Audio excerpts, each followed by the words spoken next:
Check this out. I know you have always dreamed of performing in Carnegie Hall. So I think this 2023 to 2024 season at Sound Espressivo will be perfect for you. As a platform, we host live online auditions so you can share your music with the entire world. Then we send you to incredible in-person venues like Carnegie Hall so you can perform solo, as a duo, as an ensemble, and with orchestra. This year we have a total of 4 gala events at Carnegie Hall, as well as 4 different opportunities to perform with orchestras in the US, in the Czech Republic, and even in Egypt. We want to help you fulfill your musical dreams. Go to soundespressivocompetition.com to check out our season and to apply.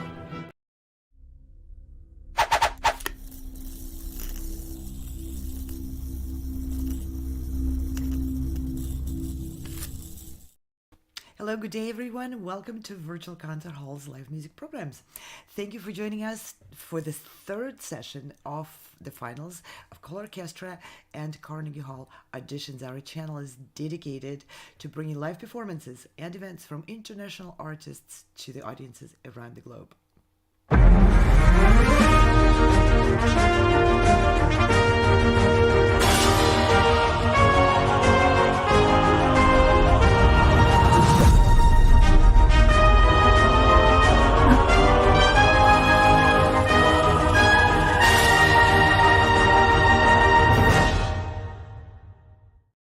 I'm Anna Uspinskaya and I'll be hosting this session for you today.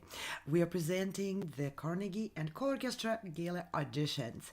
Musicians who will be performing today on this session are auditioning for various opportunities.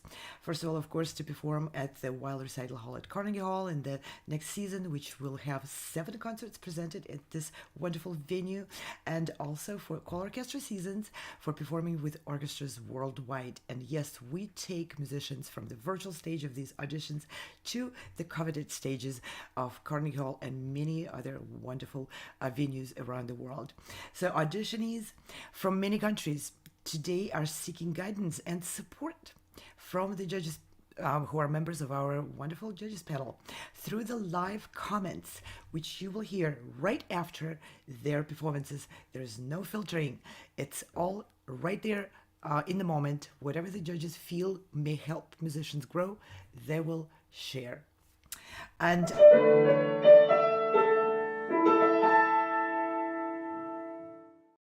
of course, I want to thank all the co-organizers and helpers and our wonderful partners who are working real hard on organizing those auditions as well as those wonderful opportunities.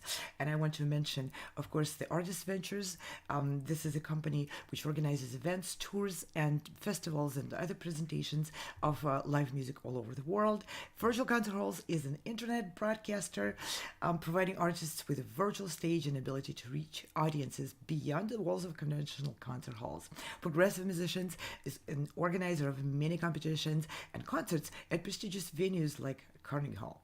Price Attractions is an artist advocate, artist management company, which is presenting artists and helping them connect with other presenters and the orchestras around the world. Vocal Arts Management focuses on casting singers for the opera houses around the world. And Cicerone Music and Arts is a boutique publisher of classical music in Switzerland and Italy, and collaborating with us on presenting new releases of albums. The Sound Espressivo Global Competition is an online live streamed competition.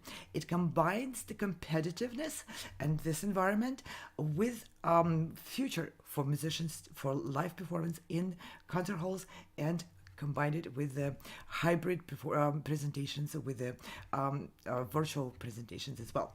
And this is how we started.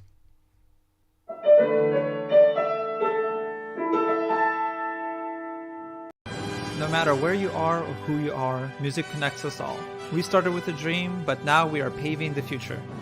Welcome to the Sound Espressivo Global Competition. Fully virtual, yet bringing musicians closer together than ever before, now on a global scale. True live, inclusivity, diversity, connection, community, an extraordinary array of judges.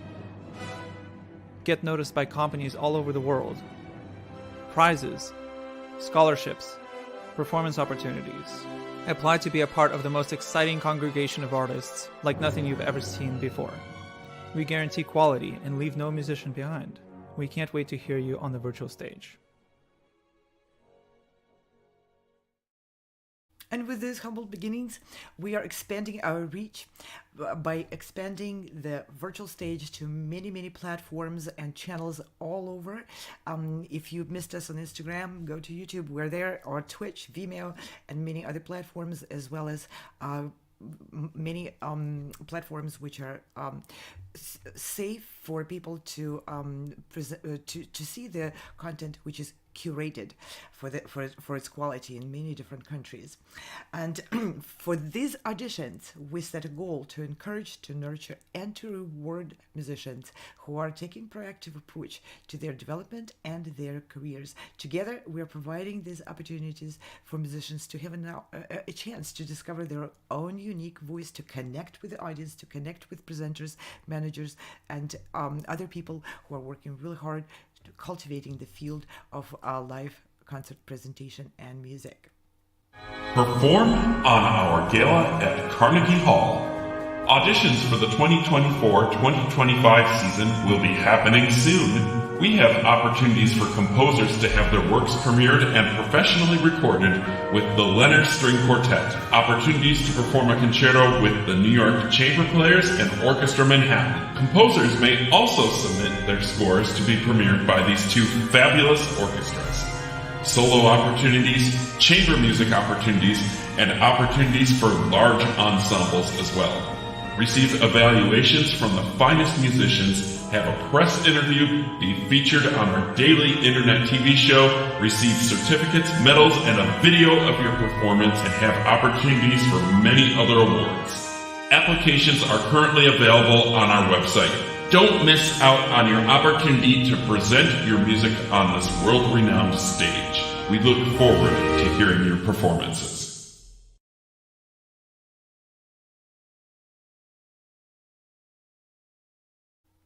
We believe in supporting each other and cultivating each other's paths towards our goals. So the restrictions kind of don't fit into that model. There are no restrictions to any age, repertoire choice, and there's no restriction into how many auditions the artist can take with us.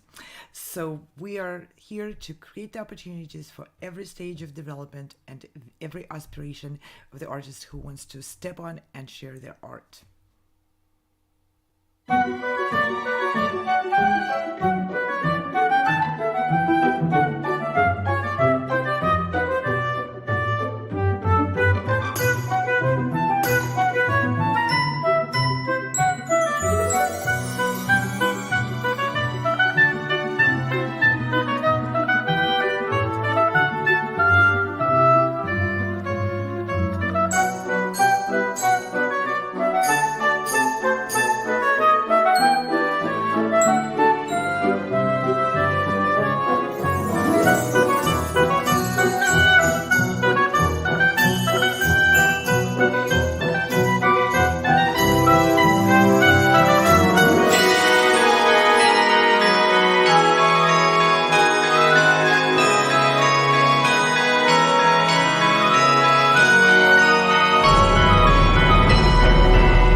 Yes, this is our current season, and we're expanding the season in 24-25 and 25-26. So there's a lot of concerts around the world. Please check our websites. And don't forget, we have additional packages of awards you see on the screen. These are our collaborators, wonderful companies led by real enthusiasts of bringing more music and more great music to the venues and the orchestras, providing scholarships, opportunities to record and publish their albums, opportunities to have professional management given to them, and cash awards, opportunities for younger musicians to attend prestigious and very wonderful professional festivals, and many, many other awards, including stepping on the virtual stage and presenting your concerts and learning how to connect with the virtual audience and so forth. Those opportunities are endless. Please check all the tabs on our websites and take a bit of a time to learn so that you find out what fits your current goals the best. And not to mention all the hybrid concerts, which we are producing together with many concert venues and orchestras. In fact, our team just came back from a trip to Cairo, Egypt, and Zlin in Czechia, presenting concerts with the winners of the previous colORCHESTRA auditions, who were performing with the Cairo Opera Orchestra in the opera main stage of the Opera Theater. It's a gorgeous stage, by the way. And also in Zlin at the Government Center with the Bohuslav Martinu Philharmonic Orchestra, also beautiful stage and wonderful orchestras, both of them. So this is the hybrid internet TV productions which we pioneering and promoting for everyone to try out, because you will reach many people who are interested, who you haven't known because they're in different countries.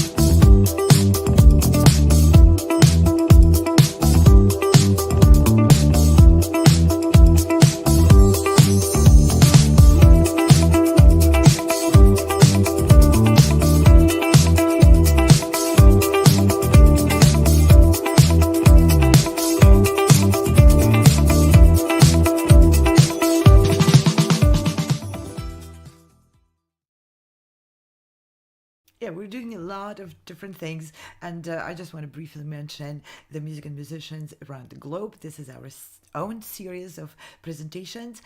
We go live daily, and we invite people to be guests on those programs. We invite conductors, presenters, producers, performers, educators, leaders of various music organizations, conservatories, and so forth, publishers and recording companies, to put together our knowledge, expertise, and experience, and to help each other grow and develop in this new and, quite frankly, very confusing world of a mix, the in-person physical venue and events and virtual, and the merge between the two, which are the hybrid events. Like today's event is a hybrid event because it's both physical. Our candidates are performing or they've recorded some of their presentations in the actual physical venues, and we will have them all come together and discuss their presentations, their performances with the wonderful members of our jury panel. And by the way, if you missed the deadline, don't worry. We have the next sequence of the auditions coming up in June. And like I mentioned, we are auditioning musicians for the performances at the Weill Recital Hall at the Carnegie Hall with 2 orchestras in the next season. The New York Chamber Players Orchestra, a veteran of our presentations, that will be their 3rd season with us. And by the way, we have their music director judging the auditions today. And we also have Orchestra Manhattan joining us for the next season with their music director, David Wroe, who was judging for us a couple of days ago on Friday. And this is what you see on the screen are the orchestras which are joining the colORCHESTRA project. Again, we are auditioning people for these performances, and we are very proud to announce that we just had the Royal Philharmonic Orchestra and Gevorg Novak joining this particular project. And we have, you can see the Lviv Ukrainian Orchestra, we have Slovak Sinfonietta with Oliver Dachnani joining us, we have Paducah Symphony and Raffaele Ponti, their music director, joining this project. We have Boulder Symphony and Music Academy with Devin Patrick Hughes, who is the leader of that orchestra, and we have Butler Philharmonic and Scott Woodard, who is also going to be judging. He's a member of our panel and will be judging today's audition. We have the Philharmonic Orchestra in Philippines joining us, and our veteran of the colORCHESTRA, Western New York Chamber Orchestra with Glenn Cortese, music director, and another veteran of our programs, the conductor Gevorg Sargsyan, who was leading the presentation of the colORCHESTRA winners with Bohuslav Martinu Philharmonic.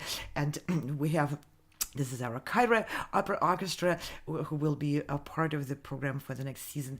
And these are the amazing world-class conductors who are also adding their energy, expertise, and their desire to help nurture the soloists and composers.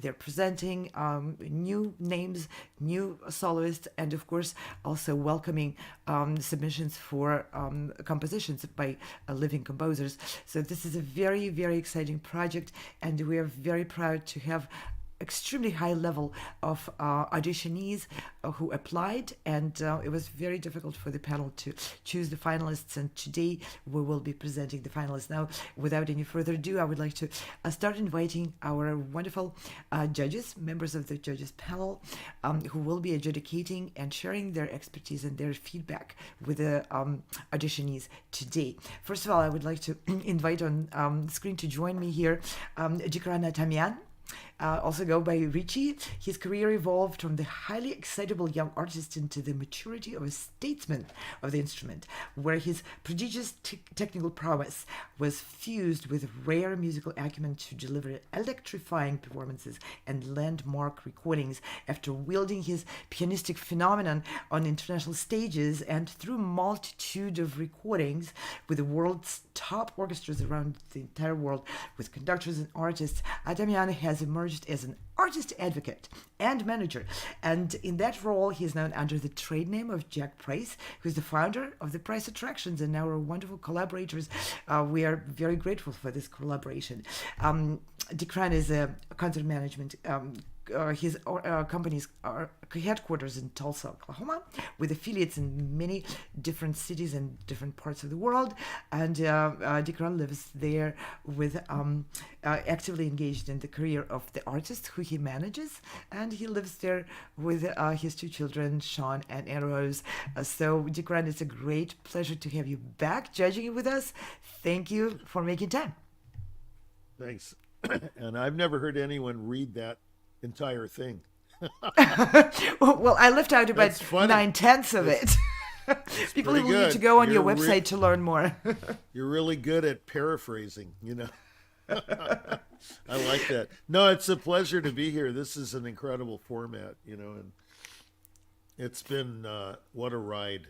That's all I could say. It's like a roller coaster. It's really phenomenal. Okay, and I would like to invite the conductor and the Vart Andrusyan to join us in the studio. Ms. Andrusyan, after studying choir conducting in Yerevan with a wonderful conductor Herman Terterian, and orchestra opera conducting in the Conservatory of Paris, and conducting contemporary music with Pierre Blaise and Peter Utvos. She has been assistant conductor in Paris Grand Opera of Christophe von Dohnanyi, Daniel Barenboim, Herbert von Karajan, and she was a prize winner of a young conductors competition in Bissau. The same year, she was invited to become the artistic director and the chief conductor of the French contemporary music, a contemporary music expert ensemble. Polychromy and the Polychromy Festival invited her to lead those two organizations. She has been a contemporary music interpreter and promoter for 50 years. Navart, you don't look old enough to be doing it for 50 years, but here we are. Her love for music and travel has combined when she was invited to become conductor at the Armenian National Opera and a chief conductor of the Tianjin Symphony Orchestra in China. Navart, what a great pleasure to have you back adjudicating for us. Well, it's very nice to be with you. It's really very important for me to pass my experience to young musicians. And as a former teacher of chamber music, I see that really there is a very big potential, and I'm so glad to be again with you. Thank you so much. We're really honored to have you with us. Thank you. And I would like to invite Scott Woodard, the conductor.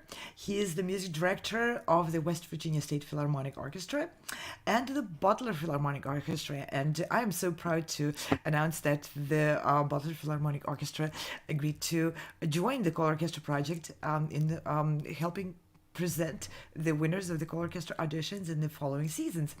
Mr. Woodward's study and pursuit of conducting has taken him all over the world. Past podiums include guest conductor of the Macon Symphony Orchestra, associate conductor and cover conductor of the West Virginia Symphony Orchestra, finalist in the Pittsburgh Philharmonic Orchestra conductor search. Try doing that. You're competing with top conductors all over the world. No age restrictions, by the way. Future conducting opportunities of Mr. Woodward include guest conducting with the Ohio Valley Symphony Orchestra, and he was named the first prize winner of the International Conductors Workshop competition, the first prize at the International Academy of Advanced Conducting in St. Petersburg, Russia. That's my alma mater, and where you are now a faculty member of the Academy. Congratulations, that's a wonderful, fine institution. And celebrate guest artists with who you worked include Victoria Fatu, Romanian violinist Gabriel Kritoru, Israeli tenor Michael Riskin, and many, many others. Your primary teachers, and I love to read those names because these are wonderful people. Leonid Korchmar of the Mariinsky Theater and the St. Petersburg Conservatory, and Dr. Oleg Praskuria, with whom you studied the methods of the Leningrad School of Conducting, developed and taught by, I love this name, and the person, Maestro Ilya Musin at the Leningrad Conservatory. He is the father of the entire St. Petersburg and Leningrad School of Conducting. You really had those roots in something I love dearly. So you're currently the director of the instrumental music at West Virginia State University Institute in West Virginia, where you conduct the West Virginia State Philharmonic and teach advanced conducting. So you're conductor, you're educator, and everything. Welcome. This is great pleasure to have you here for the first time, and hopefully for many, many more times to come. Thank you so much, Anna. I'm so pleased to be here and pleased to be included in this program. And again, delighted to be amongst this esteemed panel of judges. Thank you for the opportunity. Thank you very much. We're so proud to have you. And the last but not least is a veteran of our programs. I would like to introduce Maestro Giacomo Franchi, who is the artistic director and the conductor of the New York Chamber Players Orchestra. And this organization was founded 20 years ago in 2004. And for the more recent seasons, Maestro Franchi was elected guest maestro of Escuela en Dirección de Orquestra in Corboda in Spain, and you're renowned for as a leading interpreter of the music of Copland.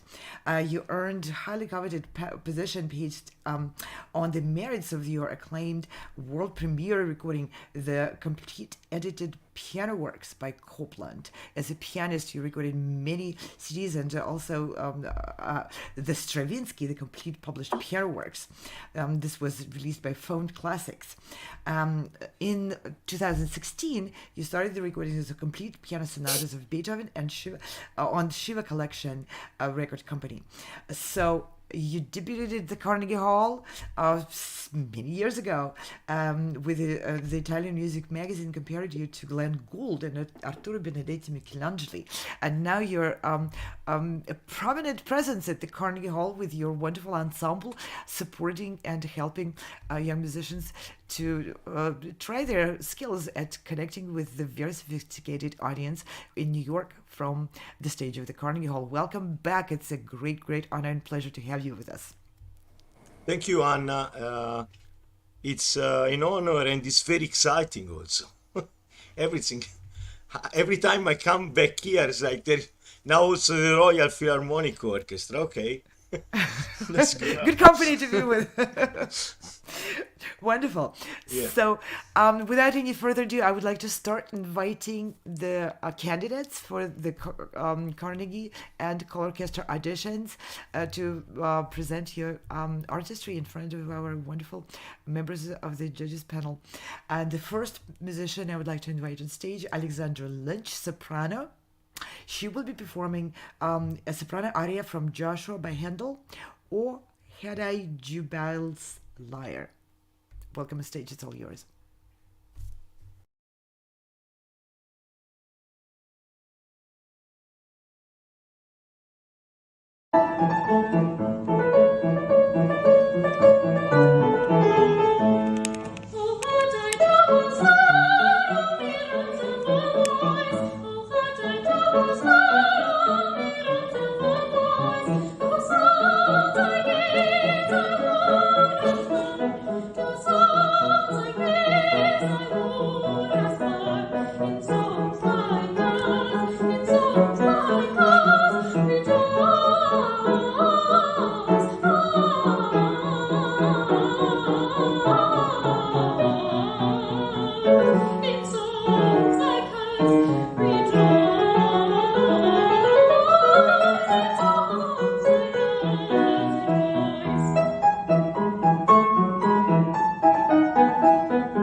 Thank you, Alexander, for your pure and beautiful voice as an opening act of our auditions.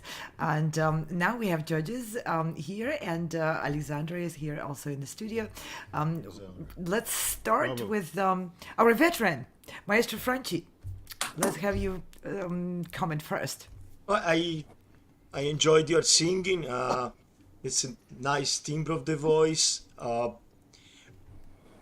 The aria was pretty short, so maybe I don't know if we could have added another aria, but I think your singing was very good. Little criticism. I was thinking in the coloratura. I'm not a singer, so I don't know well the technique of singing, but I think that the vowel when you I don't think it's easy to articulate well that, because you don't have words there that you could articulate better the sounds. So it was a little bit the articulation, but the intonation was pretty good according to me. Brava, and the timbre of your voice is beautiful, and the repertoire also is. I think it's good for your voice. Thank you. Brava.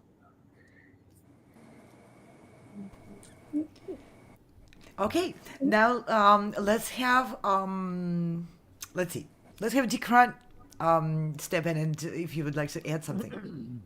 I enjoyed it very much, Alexander.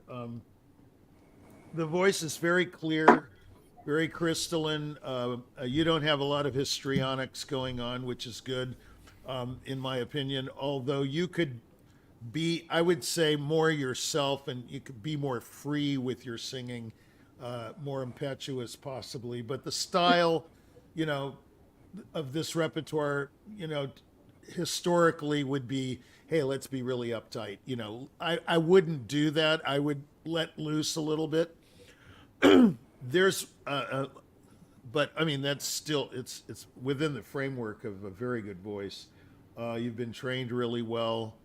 The one criticism that I would make, and it's not really a criticism and it's easily fixed, is that people tend to, in any instrumentation, I mean, whether it's voice, piano, even conductors are guilty of this. We're all guilty of this, is these various tempos that don't have a tempo character that relates to each other. So in other words, sometimes when the passages get difficult, you slow down. That's okay if it's the right character, and there's like in a Brahms concerto when you're bridging moods. I'm thinking of the last movement of the D minor piano concerto where it goes into F major. It's like a whole new world opening up. It's blossoming. It's a different deal. But when you're just slowing down because it's hard or it's laborious or what have you, this is problematic. And especially if you're playing with an orchestra or even an accompanist, if you notice, like when you would slow down a bit, the pianist would zip it back up. Perhaps you can rehearse with the pianist and make sure, that doesn't really happen. The moods are bridged smoothly, that kind of thing. Yeah, don't just, no dramatic. I mean, in this repertoire, I mean, it depends on the piece, but everything depends. That's the big word, right? The operative word is depends. Everything depends on everything. But I wouldn't slow down that much, or take a tempo that's a little bit more comfortable to execute the entire work. Okay? So you don't want to have these little awkward moments. But otherwise, I think you're on your way to, you're very young, and, the voice will blossom. I think it's a good voice. I liked it. It's very clear. I like that. Thank you Wonderful. so much. Thank You're you. welcome. Navarre, would you like to add something? No, I'm agree with Dickran, but I would like to say something that the voice is very young. It's very beautiful, but it's very young. The technique, vocal technique, is very young. Sometimes there is no real support to the voice with the muscles, yeah, and that's why you slow down in the da da da da da da at the passage, which must be in the tempo, I'm agree with Dickran, or you begin with a less faster tempo from the beginning, and you can manage it until the end without changing the tempo. You have two possibilities, or you work very hard to To make get faster. your muscles, yeah, and you wait to be mature to sing like this hard pieces. This is not an easy piece, yeah. Oh no, But not the at all. voice, the voice is very clear. Is it's transparent. It's very good, very beautiful. Try to sing. I suppose you are very young. Try to sing less difficult pieces as aria antique, yeah. When you can prove yourself and learn to sing 16 notes, which is not easy for singers. Yes. Thank you, Navarre, very much. Thank you. Scott, would you like to add something to the commenting? Yes, thank you. Please. Ms. Lynch, thank you so much for bringing your audition to us today. It was a privilege to hear it. I agree with the comments of the panel thus far. I think you have a potentially a marvelous voice, and there's plenty of time to grow and blossom into your own voice. Some of the things that stuck out to me, Hondo is difficult, and so much melisma, and to support through that, to focus it to the end of that particular line, I think is paramount to a great performance. So if that air support, I'm not a singer either, but I'm a trumpet player, so I know a little bit about air. So to support it to the end of that melisma, that sustain at the end of it, I think will be very beneficial to you. Dickran said something that I agree with as well. I certainly would never suggest to romanticize this genre of music or anything like that, but just a little, think about stage presence as you come out, and just, he said, be yourself, and I agree with that completely. We don't necessarily want to see a performer on the stage who's so stiff that I know I can see in your face there's some life and some spirit in you, and that can come through with the music, even Baroque music, that can come through. But it's a lovely quality of voice, and I think it has great potential. Thank you. Thank you. Alexandra, do you have any questions for the members of the panel? Well, thank you so much for all your comments, first of all.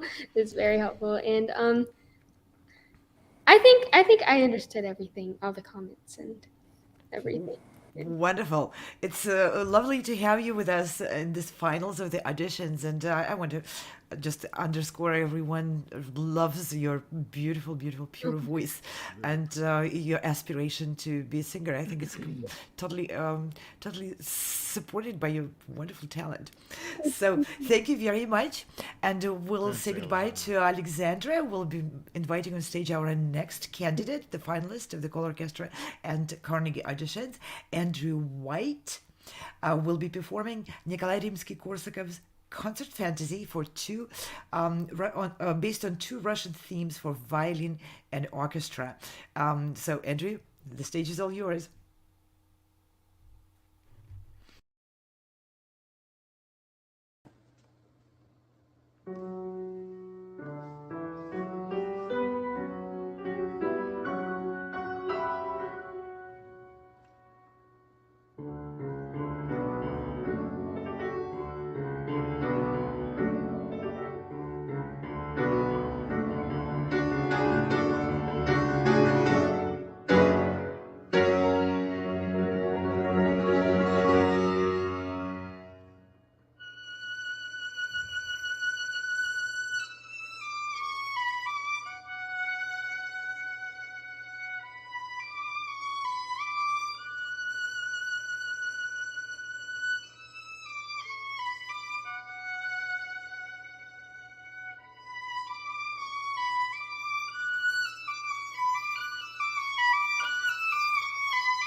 Thank you very much, Andrew, for bringing this rarely performed piece. What a thick score for the orchestra, typical Russian overloaded score. I want to commend your wonderful accompanist. That's a great ensemble and wonderful support here provided you with. I wish we had known the name, and if you can provide it, we'll put it on the screen. Okay, to the judges now. Scott, would you like to be first? Certainly, thank you.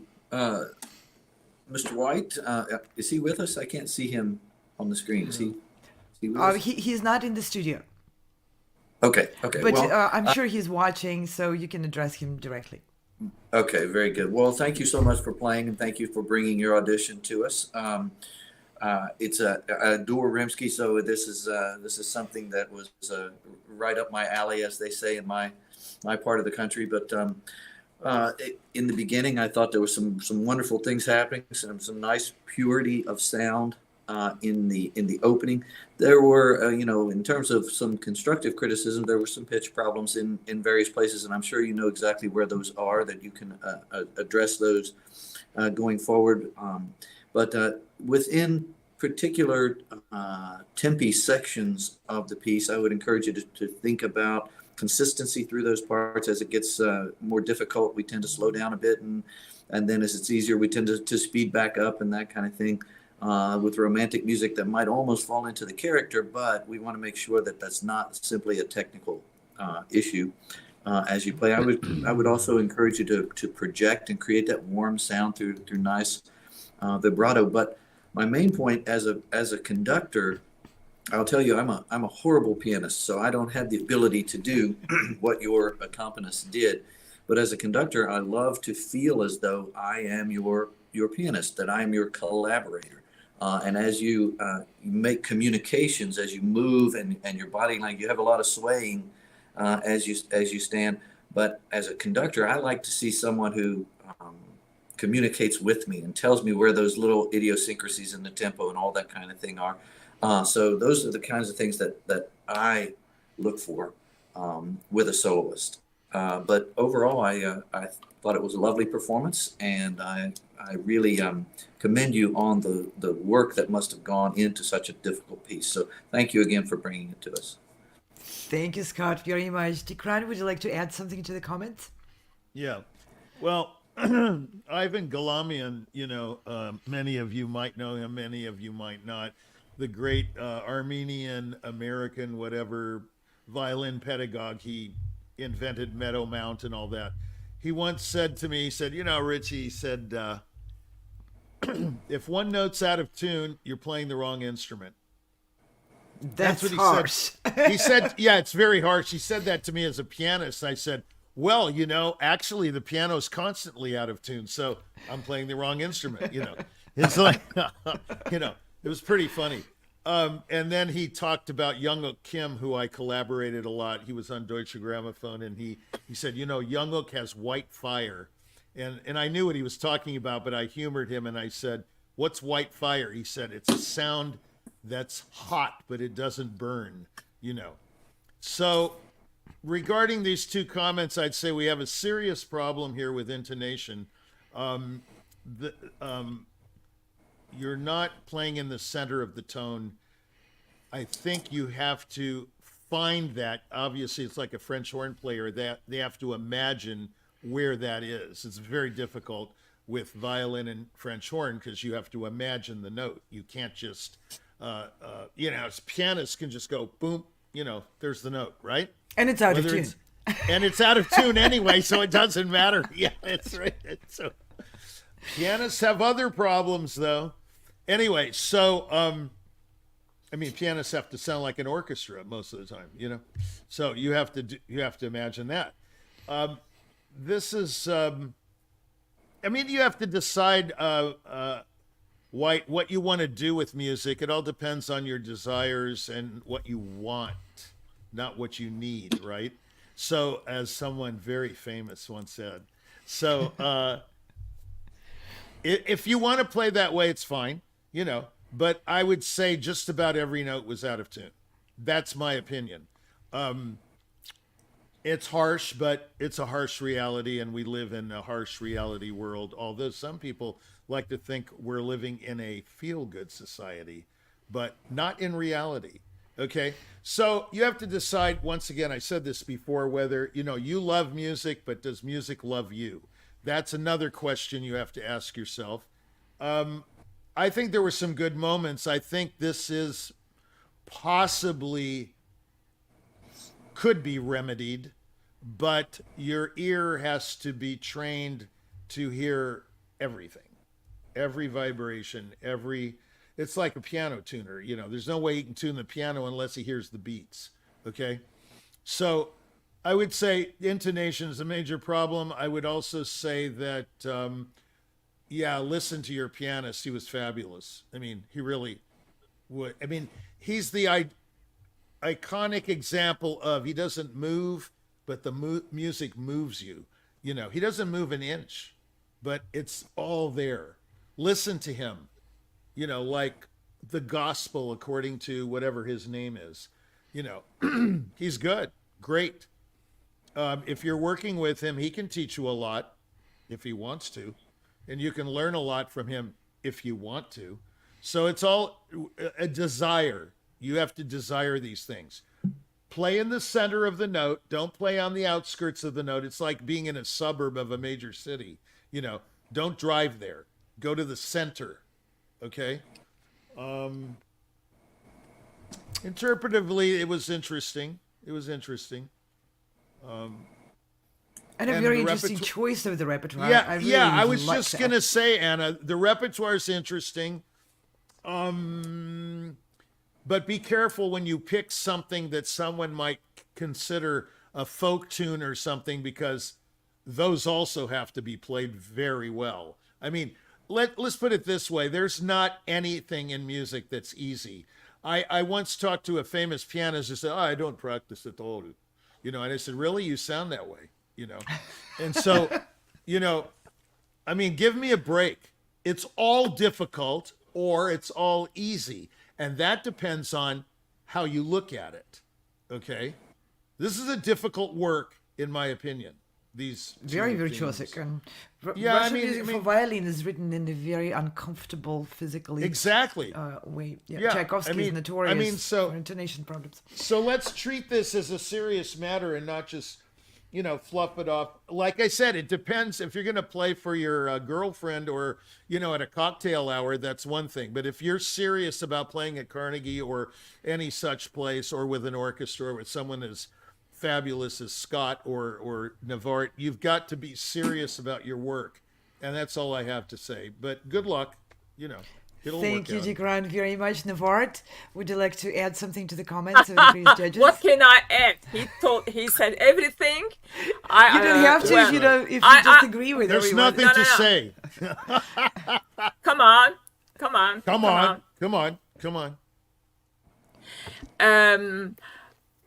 I will not add anything. I'm agree with Dickran and I'm agree with Scott. I think he has to listen. If he cannot himself do the pitch, the intonation, listen the piano and be together with the piano intonation. This is very important. It will help the ear. But first you must hear. This is totally different. If you don't hear, even piano cannot help you. That's what I wanted to say. But the piece is very difficult. Very. Play a Russian folk song is very difficult.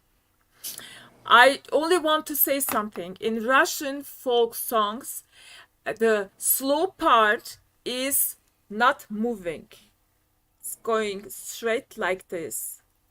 And there is only the shadow of the movement that you cannot see. The shadow. Yeah, it's going straight like this. This is very difficult, even for folk singers, Russian folk singers. Yeah, That's why the intonation must be exactly perfect, which is very important. And luck. very hard. Yep. Thank you, Navart. Giacomo, would you like to add anything to the comments? Yeah, Please. yeah, I really appreciate the comment of Nevart. She put a light on the phrasing of the piece. First of all, I want to say this piece is extremely difficult, also musically. It's a fantasia. So fantasia, it's very, very difficult to find a continuum line within the piece between the expressive part and the virtuosistic part. And beside the remarks that every one of you have done, I pretty agree with, there is the problem. I didn't find the line of the music, which is very, very difficult to find, a continuum of the music, because there is now an expressive part, then there is a virtuosistic part. The intonation problem, I spot the words one in the high notes sometimes, and in other, first of all, we start criticizing him a lot. I think that there is I find an instinct of expression, and so keep on going, man. I think if you work very hard, you can fix this. Another thing that so I had to add to the pile here. But anyway, I found also the quality of sound of the double stop was kind of harsh, which That's right. it's not an easy instrument. I'm learning it now, by the way. I don't know if you guys know. I'm learning violins. I took 1 year of violin lesson, and you say They say relax. How can you relax? You are like this. You relax. Okay. That's right. Yeah. Sure. Yeah. It is not a natural. It is not a natural position, huh? It's very relaxing. This position is. I never found a position more relaxing than that. So anyway, Your neck is going to give you problems. yeah. So anyway, yeah. Keep on going, and go piano. That's what they say to me also when I practice. I say, but I've already perfect pitch. Why should I? No, do it. Go to the piano, play the note, and then play. Okay. So now, okay. Yeah, this is yeah. So then you make the adjustments, yeah? Adjustments. Adjustment, yeah. Adjustments. Sorry. That's right. Yeah. Yeah, it's an endless process. Very, very challenging one, especially when applied to the music was written in such a patchy way. You have to go from lyrical section in the immediately change to virtuosic sections, and the Russian music is notoriously difficult for both the technical side and to expressive side, and of course to keep it together. It's so like a puzzle. With many patchy sections, it's very difficult finding the tempos which correspond with each other and the flow of the piece, the story behind. So it's an extremely challenging piece you've chosen, and this is a great ambition which I would like to support and applaud to. Thank you very much for being part of our auditions. We will be inviting our next candidate on stage. Anastasia Chin will be performing Mozart Fantasy in D minor, currently number 397. Anastasia, the stage is all yours. Welcome.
Bravo, bravo. Wonderful, what a refreshing edition of this very famous fantasy for piano. And it's so lovely to hear it on a completely different instrument, maybe quite a bit more authentic. To the judges now, let's start with Dickran this time. Yeah, Anastasia, you're an incredible artist. I've always loved your playing. I know her playing quite well. This is an artist who, first of all, her piano playing, her harpsichord yesterday, and then this was a forte piano, right? Yeah, it was. Yeah, well, what she did was I played one of those things once. They're impossible.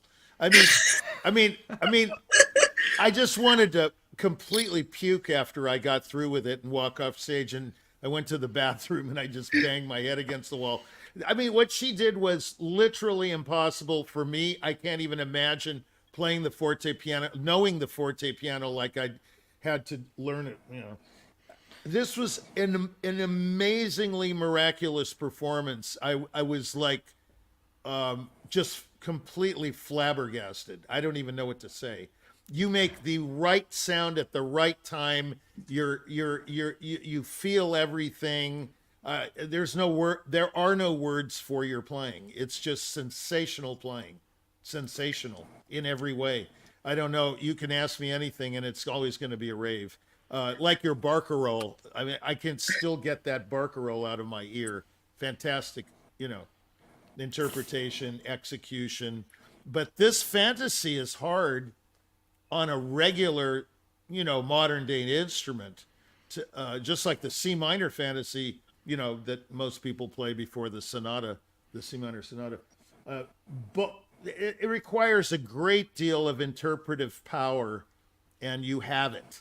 You're a real master of imagine. You captured my imagination, of what I thought is possible with this piece, and what you did with the piece went beyond, in some ways, what I thought could be done with the piece. And of course, your execution is. I mean, if anyone's played the forte piano, they'll realize this was an exemplary performance. Even from those piano forte experts, Oh yeah, Anyway, it's a very phenomenal. different instrument. I've played Absolutely phenomenal.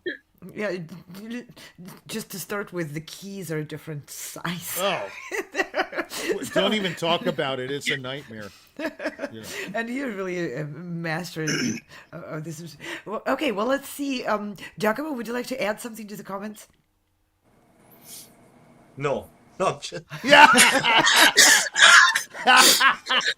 That's my boy. I like that. I mean, you talked so much before, so now I had to keep silent. So, no, but wasn't it phenomenal? Yeah. I found the thing I was talking about before, about the violinist before, the continuity of the piece. For sure, here there was the continuity of the piece from first note to the last note.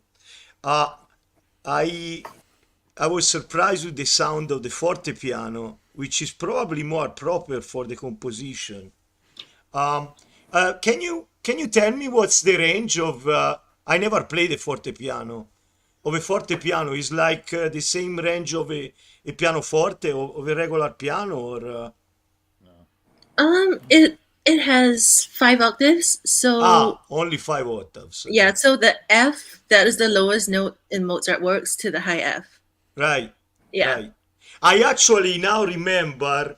You now that you say that one of my first piano teacher had a forte piano in the studio there, and now remember that it's a different instrument, and. I got a little dizzy with the allegro at the end, so you added some notes there. Yeah, I did. Yeah. Yeah, well. And I'm telling you why I got a little dizzy, because when I was getting lesson from Aldo Ciccolini, was one of my piano teacher, and if I was reading a note a little different, I say, no, that's wrong. Okay, so now I found that recently it's on fashion to embellish the music like that, and it's beautiful. because it's coming from a place of creativity. So, but yeah, congratulations. It's very, very fine playing. Thank Bravo. you. Thank Thank you, you. Giacomo. Navart, would you like to add your perspective on this? No, I'm not. I have nothing. I have nothing to add. It was very, very good, very beautiful. But I have a question to Alexandra. Yesterday you play. What is it? What did you play yesterday on the harpsichord? Kupran, yeah, Louis Kupran. Yeah. Yeah, Kupran, yeah. Today is Mozart on a pianoforte. I have just a question because I'm very curious. How do you make the difference between playing Mozart romantically or classically on the fortepiano? I think for me, I go with what is rhetorically effective. So I think how I see it is I need to communicate these ideas to the audience, and I need to sort of phrase things in a way that they sound like sentences and thoughts, maybe a little bit of arguments here, maybe a little kind of parenthetical comment over there, that kind of thing. So I have the idea of like what's classical in my mind, but that's not as important to me as making sure that the music communicates and speaks and is effective. So What a like, Yep. fabulous answer. And Anastasia, I want to say what you just said in words really comes through your playing, very agogical playing and very speech-like. That was my impression. My goodness, it sounds like there are words to the melodies the way you played. I mean, the instrument kind of helps you because it doesn't sustain as long, and the initial attack is very quick. So it's very easy to make these sorts of tiny little articulations that sound like words or inflections on the instrument. So that's part of it too. Don't blame the instrument, blame the artist. Blame the artist. Some people might find what you just described about the instrument is not helpful, but an obstacle. You turn it into a creative tool. That's my opinion. And by the way, I'm not on the judging panel, so you can just disregard anything I say. I don't count. Scott, do you have something you would like to add? Well, again, like everyone else, I'm not sure I can add anything to it. The performance just spoke for itself. I mean, as someone who is not a pianist, I have to say it made me feel incredibly unworthy, to be honest with you. My chopsticks is on point, but my variations on chopsticks is where you lose me. So what you were doing, it's just incredible. So musically sound. All the decisions you made, I felt like were so historically based, and yet at the same time, you allowed, and I'm sure in your other performances as well, I didn't have the privilege of hearing that, but you allow the piano to be your voice. I love that what you said a moment ago about the piano and language. And speaking, you allow the piano to truly be your voice. But as I listen to players, I just jot down bullet points, and I want to tell you what I jotted down. Sensitive touch, technically sound, expressive, and here's the one that really moves me, to be honest with you. I know that an incredible amount of work went into the preparation of this piece, and no doubt all the pieces that you prepare, but you made it seem so effortless. The musicality of it just took away any thought that you could have fooled me, and I would have no idea that you worked so incredibly hard because you made it look so incredibly easy.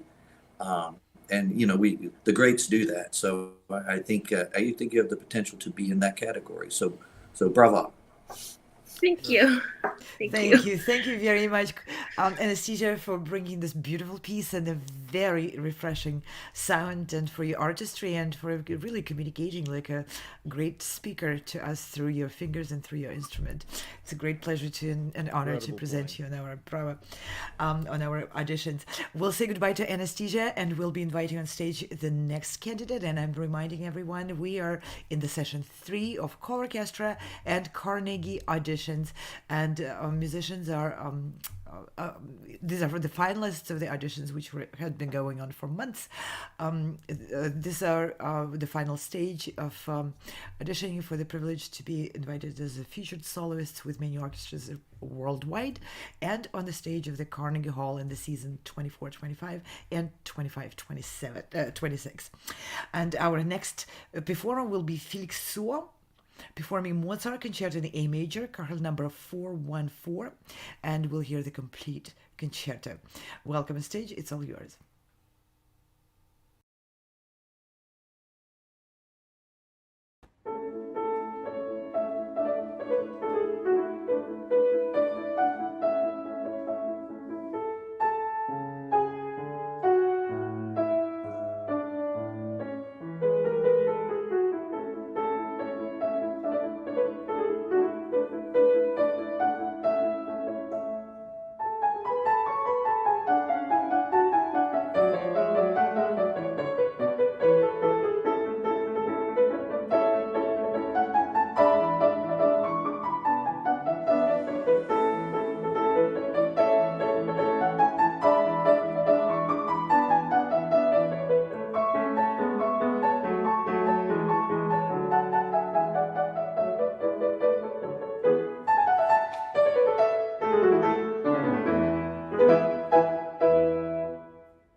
Clap. All right. What a spectacular My goodness. presentation. What? You're first. Yeah, what was it? It's incredible. It's amazing. It's great. It's wow. He's very good. I don't know how old he is, but it seems he's very young. How old is this guy? We don't have any age restrictions, so Okay, no disclosures. Okay, No but it's disclosures? We comment on the artistry. okay. Okay, then he was So, 2 years old. I don't think so, but he's really very good. He has a very strong techniques. He made the difference between right and left hand, so you hear everything is very transparent, and he filled harmony. The beginning of the second movement, all the harmony was he put together as a choir, yeah, as a chorale. Very good.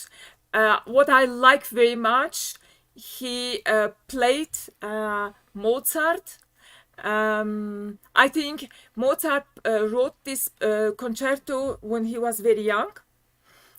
So it's full in the classical style, and he played that without any romantic approach. It's clear. It's going straight down in the tempo. Very good. But there is one thing. I understand that he's very young, normal. His heart is beating very fast.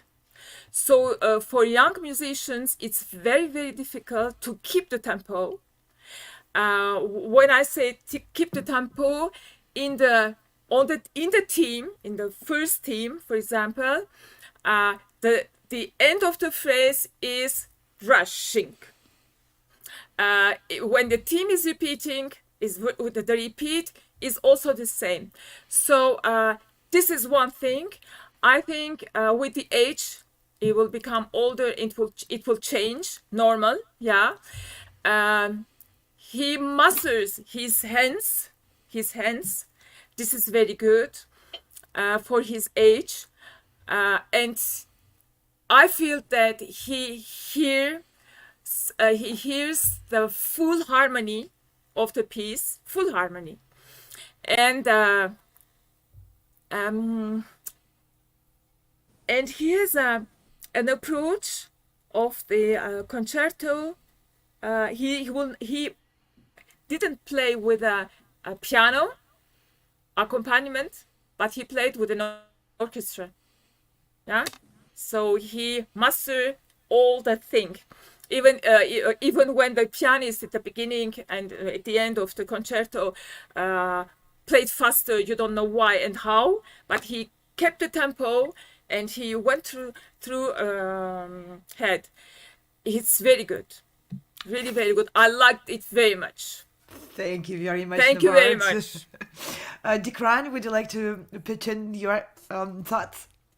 Yeah, well, I mean, a performance like that, what's great about it is it poses so many questions rather than answers. I mean, he's just on the very positive side. It's like God is speaking through this little kid, you know. It's really amazing what he has to say and how well he says it at this point. Obviously, he's very young, and he has this, he's a real showman. And that's right. I mean, it's their thing. Yeah, what comes to mind is Abraham Lincoln's quote is, "He who has the heart to help has the right to criticize." Okay. This is true of all criticism. That's the problem with critics. They don't have a heart. You know, I mean, some of them probably do, but most of them don't.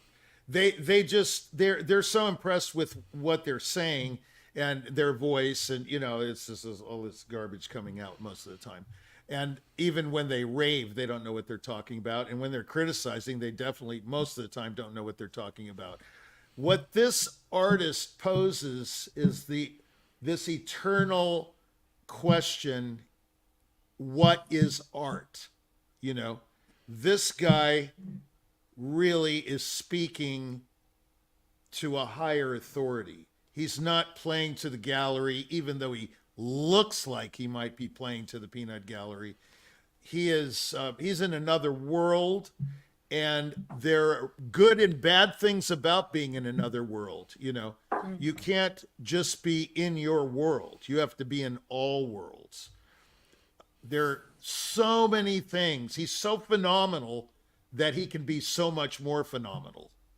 I mean, he could be, I'm not going to say what he could be, but it's quite extraordinary. He challenges the very form of music itself, and then he brings into question, what can I do to make it better?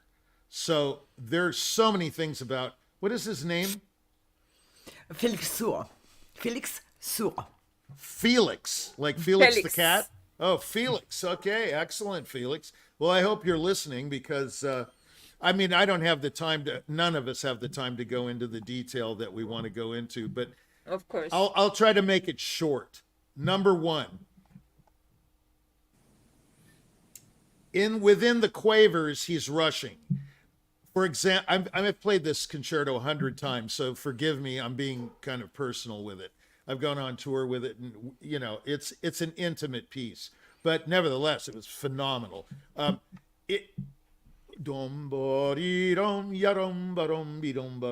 mean, why would he set this gorgeous thing up and then to shift the accent to the second note when it's yadum, badum, beadum, badum? You've got to pull off what Mozart wrote. You can't just make some, you know, oh, wow, that's too hard, so I'm going to do it a different way. The other problem is the trills. He's stressing the auxiliary notes and not going to the principal note. He's going like, you know, it's like in the Pathetique. Yeah, you can make it easy by going instead of that's the way it should be played, because the principal note is what we want to hear.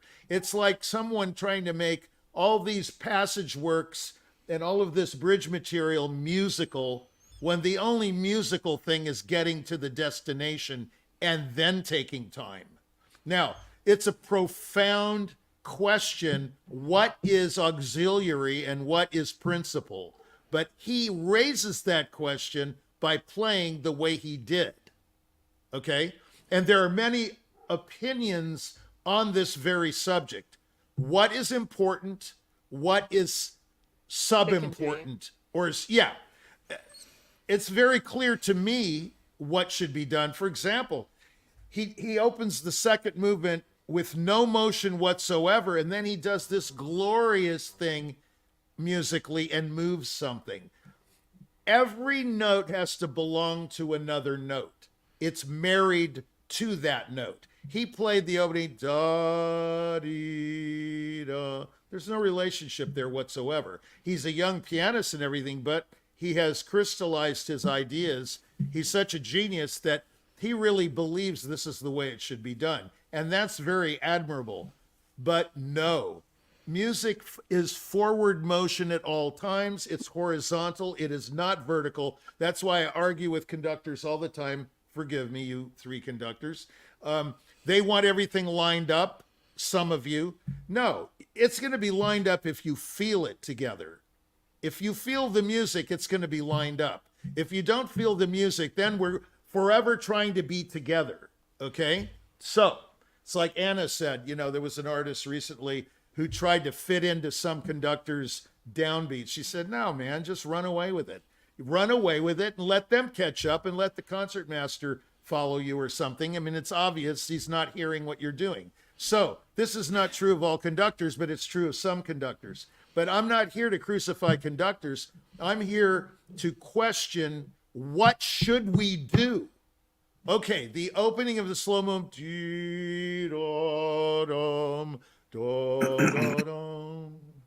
It's got to move. It can't be three pillars of sound. Those harmonies don't make any relationship to each other unless they're related to each other in the execution of the phrase.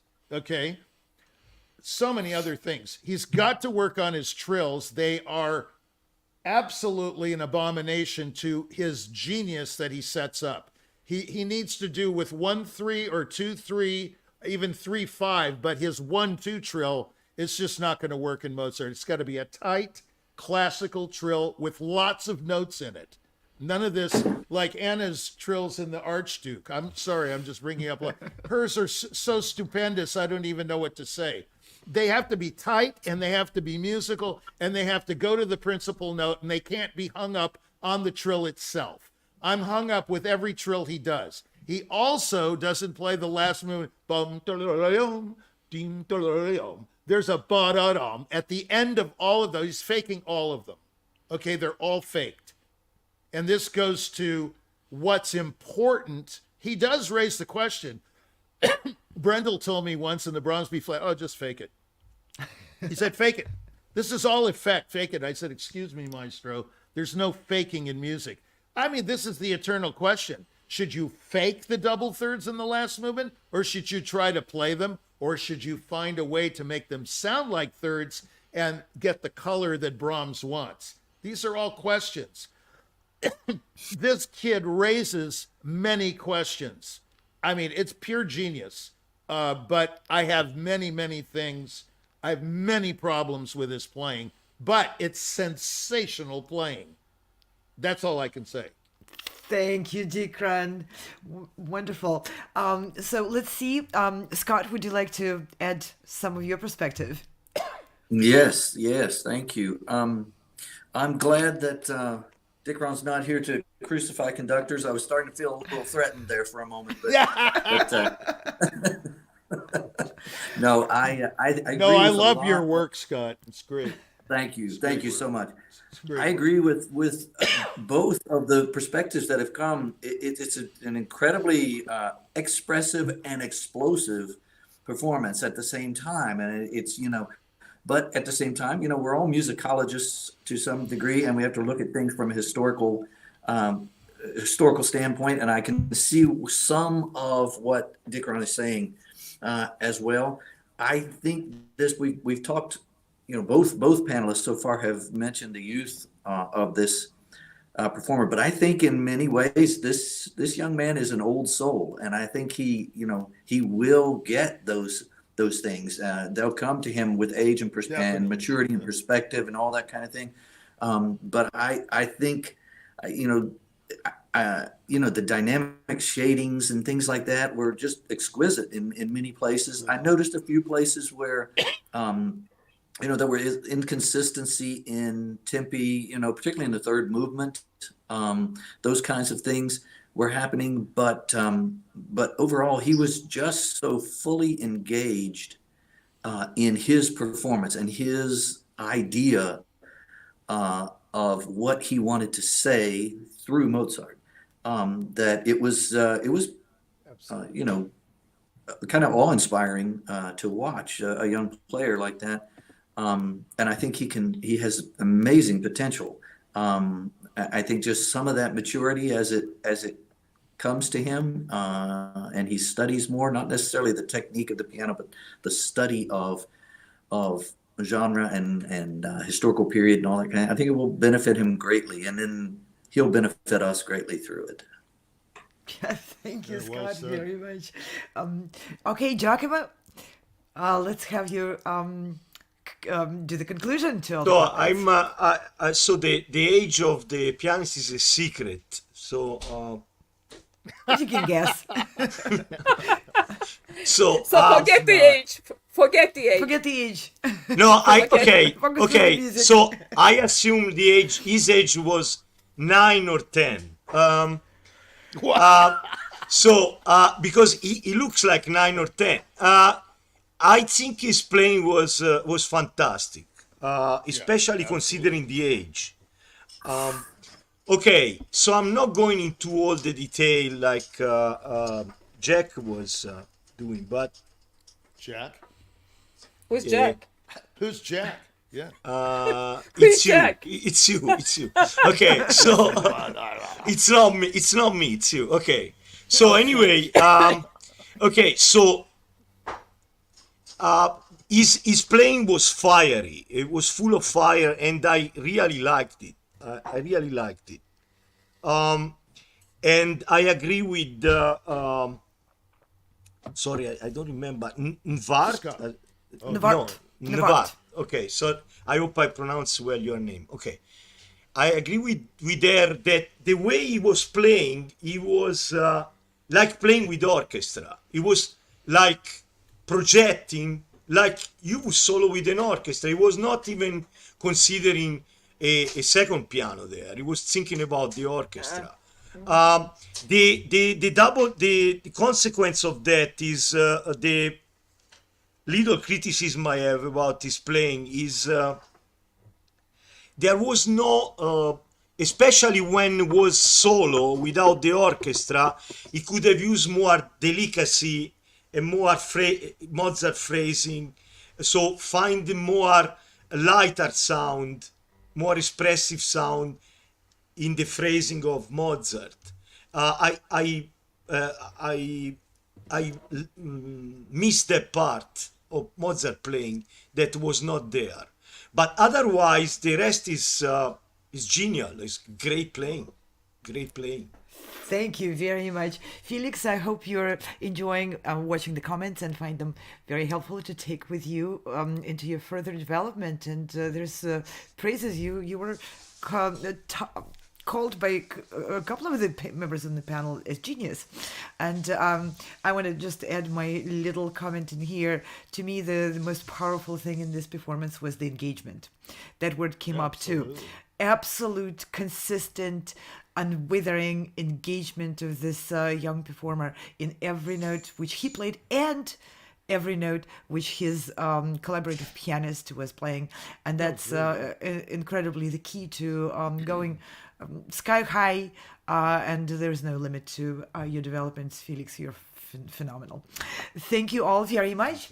And we'll be inviting on stage our final performer of this session, the third session of the colORCHESTRA and Carnegie Auditions for the upcoming seasons, to perform at the Carnegie Hall with 2 orchestras for next season and with many orchestras worldwide. Please go to our websites and check out the next season's offering, which we have in stock for aspiring performers and composers as well.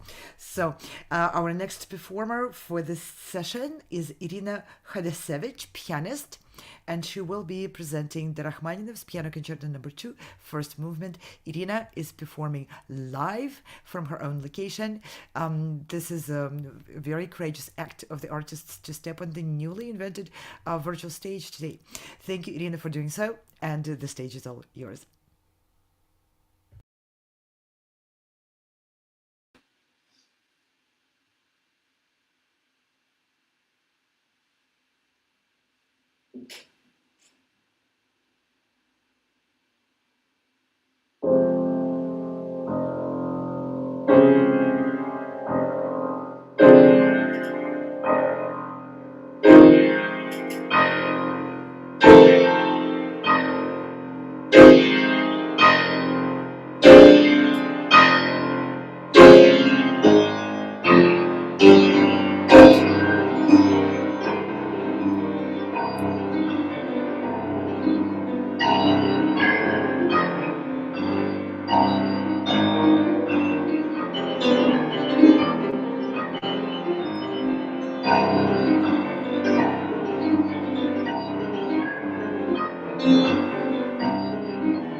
I apologize. Sometimes settings in the performer's microphone and the settings change.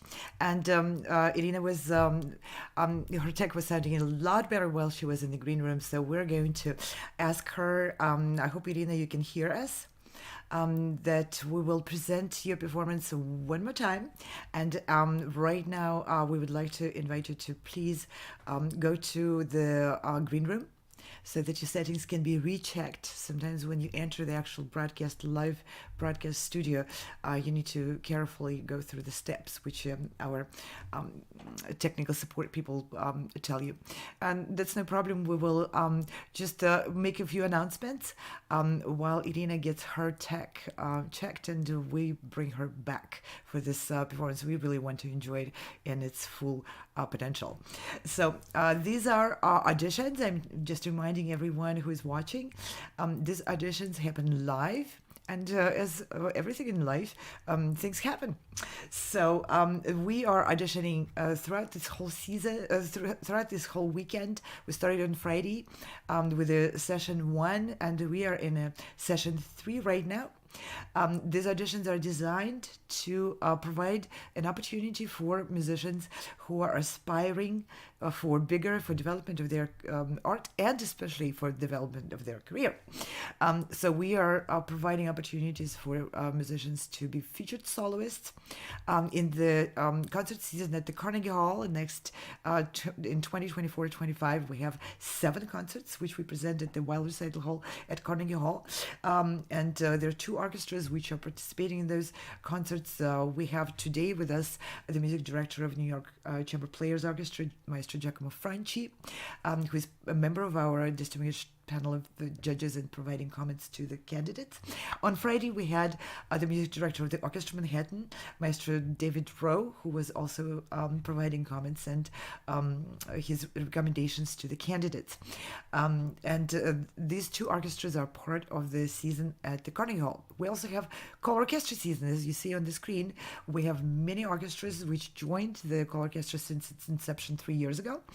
We're very proud to welcome the Royal Philharmonic Orchestra and many other orchestras which are joining us for the coming season, and the music directors of those orchestras and the presenters of those orchestras are considering these candidates for the wonderful spots in the concert season as being featured soloists, as well as composers are invited to submit their scores for those auditions, for a potential for their works to be presented by these wonderful orchestras on these incredible stages.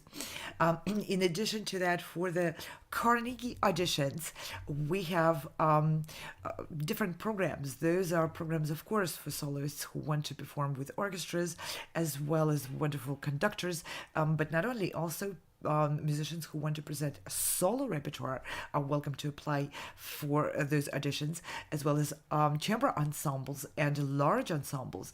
And we have a concert coming up where we will be presenting 2 large ensembles alongside with the soloists, small chamber ensembles and others. We are presenting those auditions on the virtual stage.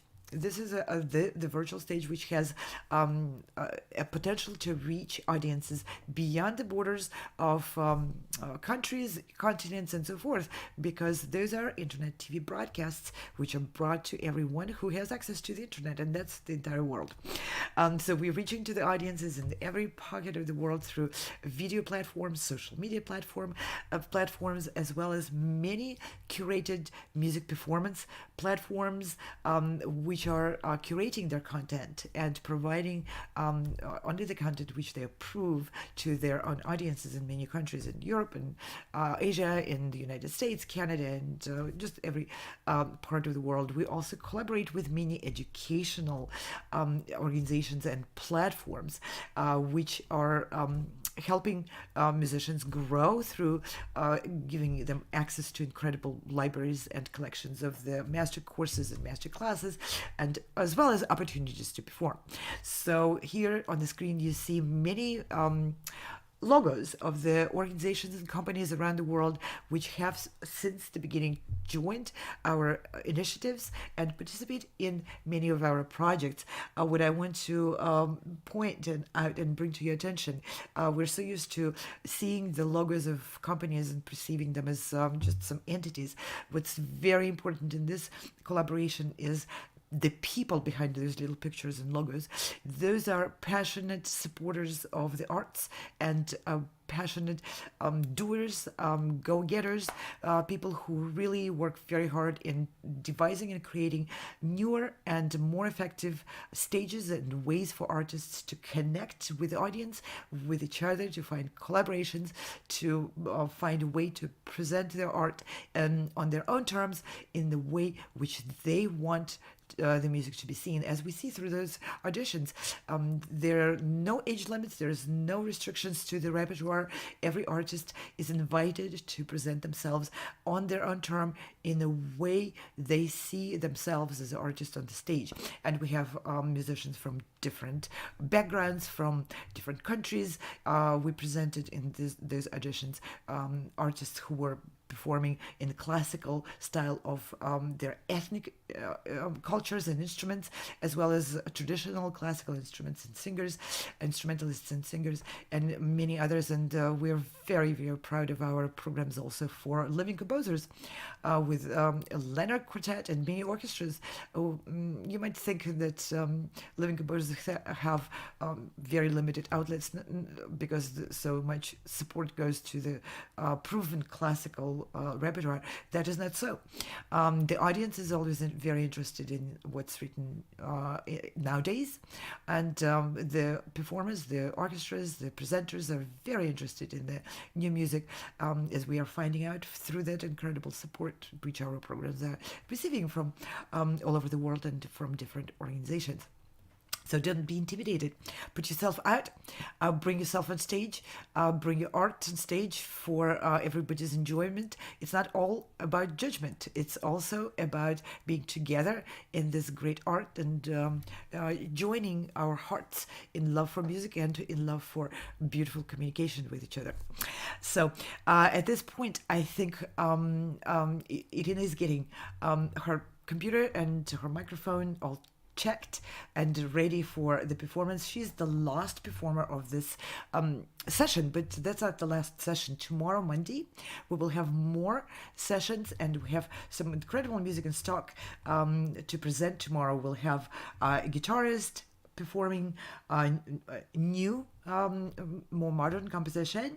We'll have a pianist, a flutist. We have some concertos. We have vocalists performing arias from various operas. We have a cellist, and that's just tomorrow. And we have in the last session tomorrow afternoon, we also have a cellist, saxophone player, oboe, piano, clarinet, and these are people presenting music from a Baroque period through classical, through romantic, through modern, and of course contemporary music as well. Now let's see if I get as soon as I get the signal from our tech crew and our directors that Irina is ready to take your stage, I'll stop talking and you'll hear some more beautiful music. Let's see a quick presentation of how these all projects started with just one seed about 4 years ago, just before we branched out and grew into so many different directions and so many different programs. No matter where you are or who you are, music connects us all. We started with a dream, but now we are paving the future.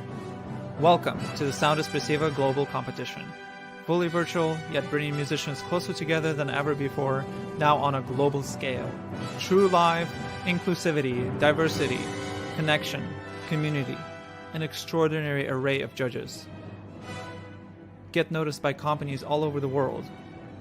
Prizes, scholarships, performance opportunities. Apply to be a part of the most exciting congregation of artists like nothing you've ever seen before. We guarantee quality and leave no musician behind. We can't wait to hear you on the virtual stage. All right, and I get a thumbs up from our team of producers and directors that Irina's tech is ready for presentation, and we will be enjoying the Rachmaninoff's Concerto No. 2 in C minor. First movement. Irina's stage is all yours.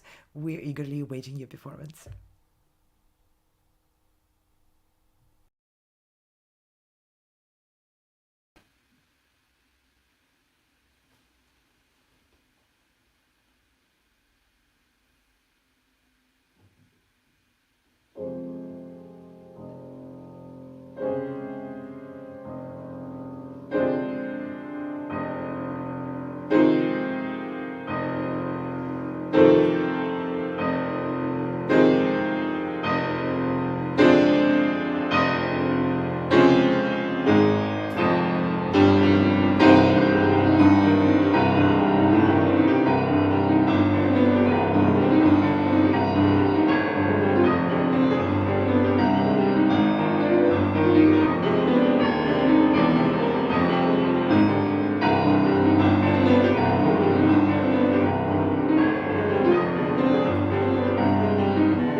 Thank you, Rina. Thank you, and thank you for your patience working on the tech and making sure we can present you in the whole glory of your performance.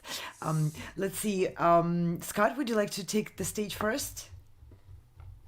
Certainly. I'm interested to hear what the pianists on the panel have to say as well. But first of all, I want to say congratulations on the performance and particularly on the courage to do this live. We hear many recordings, but to do this live it takes a special kind of courage. I appreciate that very much. I think overall it was a wonderful performance, and I appreciated the technique. There were a few moments where I felt a little rushed in it, but not overly so, not to the point where it was distracting. As a non-pianist, it's difficult for me to judge, but as a conductor, I sense And that's what we want to hear. We uh, want to hear an opinion of a conductor. Right, yeah. As a conductor, I sense from your performance that you are a very collaborative type of performer, someone that you know, as a conductor, I want to feel as though I am your accompanist with the orchestra. So we have a lot of added moving parts when we put the orchestra together. And I sense that you're the type of performer that likes that collaboration between conductor and pianist as well.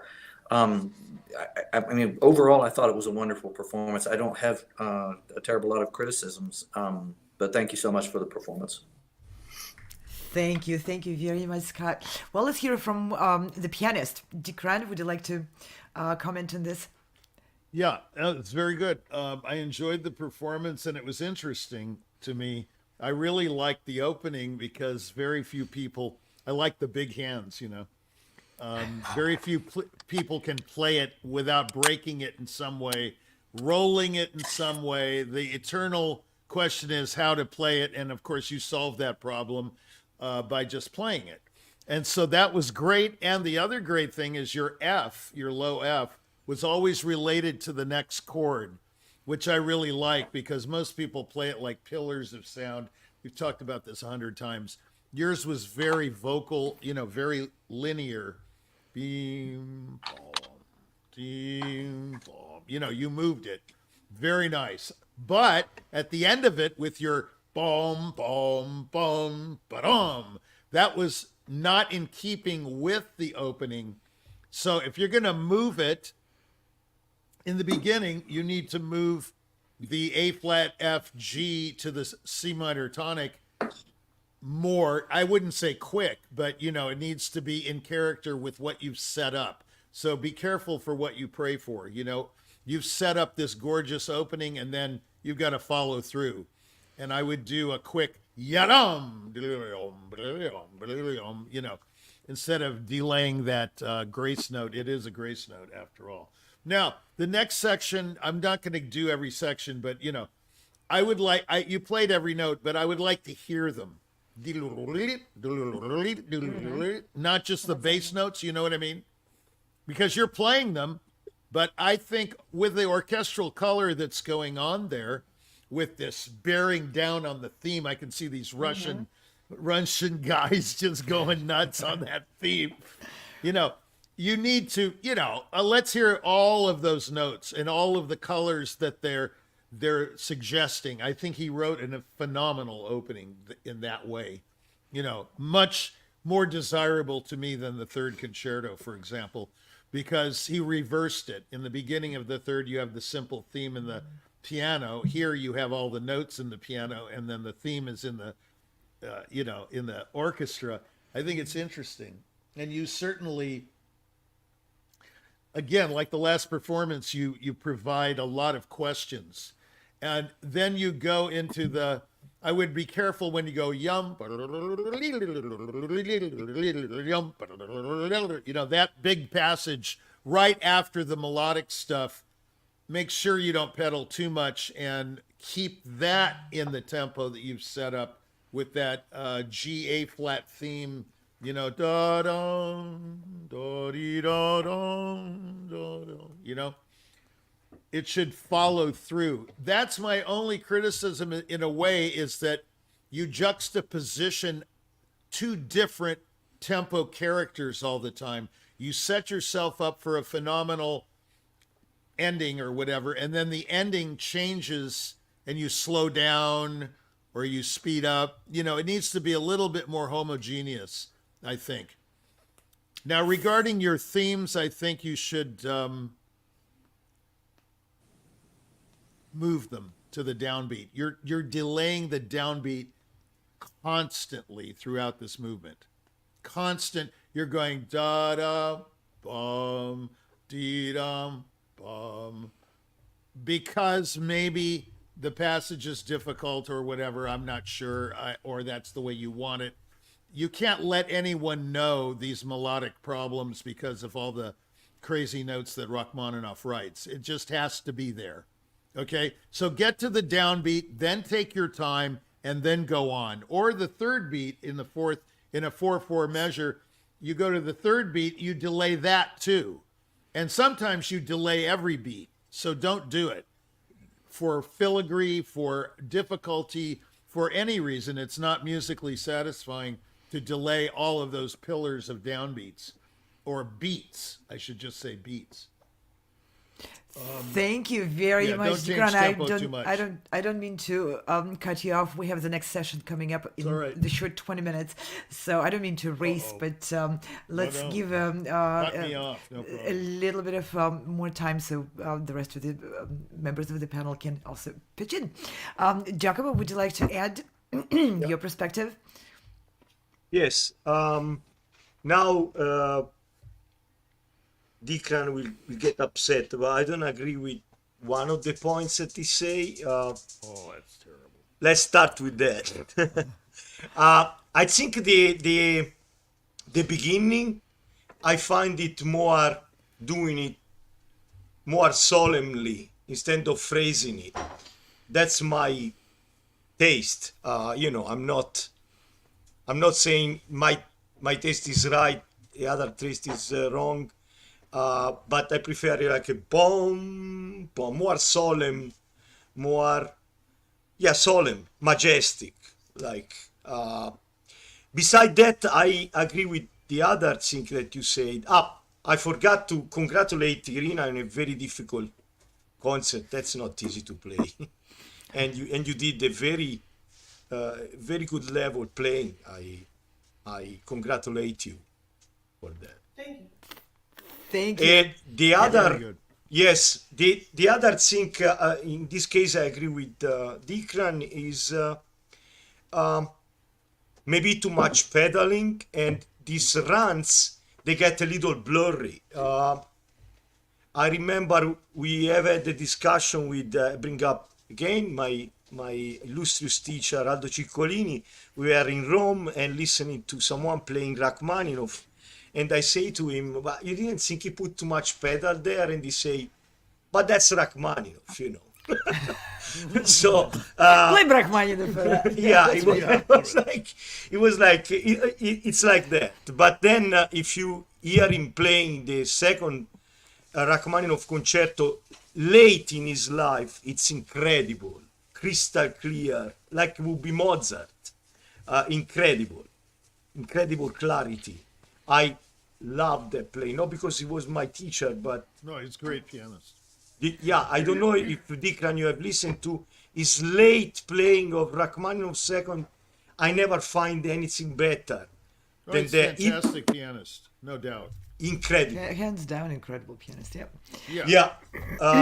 Congratulations again. We have to go. Thank you, Giacomo, very much. Bart, I would like to invite you. Yeah, And only Go ahead. one thing. The beginning is a Russian church clocks. It was really sounded like that, and each time clocks come back, it's going bigger. It was very good, really.